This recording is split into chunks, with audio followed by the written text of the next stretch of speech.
Hai, perkenalkan saya Yunika dari program studi Arsitektur Lanskap Universitas Udayana. Jadi di dalam video ini saya akan menjelaskan mengenai prospek pekerjaan dari arsitektur lanskap itu sendiri. Yuk disimak. Lanskap memiliki berbagai definisi dari para ahli. Salah satunya menurut Purwanto pada tahun 2007, lanskap adalah wajah dan karakter lahan atau tapak dari bagian muka bumi dengan segala kehidupan dan apa saja yang ada di dalamnya, baik yang bersifat alami maupun buatan manusia. Lanskap merupakan bagian atau tata lingkungan dalam hidup manusia beserta makhluk hidup lainnya, sejauh mata memandang, sejauh indera kita dapat menangkap, dan sejauh imajinasi kita dapat membayangkan. Arsitektur lanskap adalah ilmu perancangan ruang yang berfokus pada tata lanskap, meliputi vegetasi, kekerasan, air, dan ruang terbuka lainnya. Dalam studi ini kita dituntut untuk handal dalam menguasai teknologi, tanaman, manajemen, dan sebagainya. Arsitektur lanskap serupa dengan ilmu arsitektur.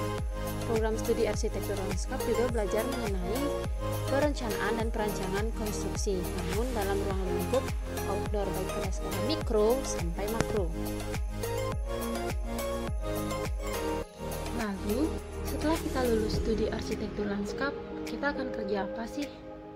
Apakah menganggur? Tentu tidak ya. Ada banyak sekali prospek kerja arsitektur lanskap yang sangat menjanjikan. Apa aja sih? Yuk kita simak video berikutnya. Yang pertama, yaitu konsultan lanskap, atau bisa disebut dengan landscape designer. Konsultan lanskap merupakan profesi perseorangan atau sekelompok orang dalam suatu badan usaha yang dapat merealisasikan ide atau gagasan perencanaan tapak. Secara umum, konsultan lanskap dapat melakukan studi tapak, lalu menyusun potensi dan memberikan pertimbangan desain lanskap. Kemudian, menyajikannya dalam bentuk detail konstruksi berupa gambar 2 dimensi atau 3 dimensi. Di zaman sekarang yang sudah maju, seorang konsultan lanskap dituntut untuk bisa ataupun handal dalam menggunakan software berupa AutoCAD, SketchUp, Lumion, Enscape, dan lain-lainnya, sehingga mampu menciptakan sebuah karya lanskap dimensi yang berkualitas. Yang kedua, ada kontraktor lanskap. Kontraktor lanskap merupakan suatu badan usaha pelaksana realisasi dari perencanaan tapak, pengembangan kawasan dalam disiplin ilmu lanskap.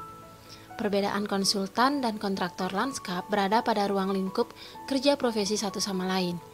Kontraktor lanskap lebih berfokus pada pelaksanaan proyek lanskap dari hasil perencanaan konsultan lanskap. Kontraktor lanskap dapat memberikan rekomendasi berupa bahan, lokasi proyek, dan analisis tapak menjadi pekerja pelaksana proyek hingga dalam kegiatan perbaikan dan pemeliharaan lanskap. Yang ketiga ada maintenance atau pemeliharaan lanskap. Profesi ini merupakan kegiatan mempertahankan atau memperbaiki kualitas visual secara umum beserta elemen atau bahan di dalamnya. Profesi pemeliharaan lanskap akan melakukan pemeliharaan terhadap soft material seperti penyiraman, pemupukan, pemangkasan, penyiangan atau pengendalian gulma, kemudian ada pengendalian hama dan penyakit, penggemburan, serta penyulaman atau penggantian tanaman.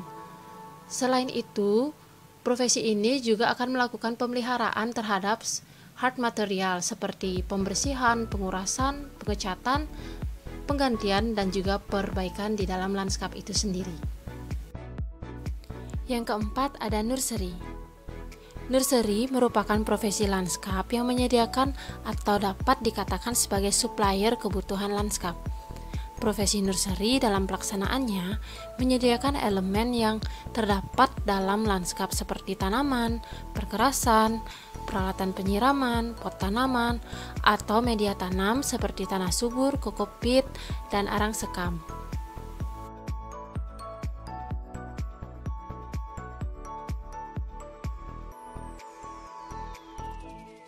Nah, itu dia tadi beberapa penjelasan mengenai prospek kerja arsitektur lanskap. Jadi, jangan ragu lagi untuk ikut belajar di arsitektur lanskap karena profesi yang sangat menjanjikan menunggu Anda. Sekian video ini, terima kasih.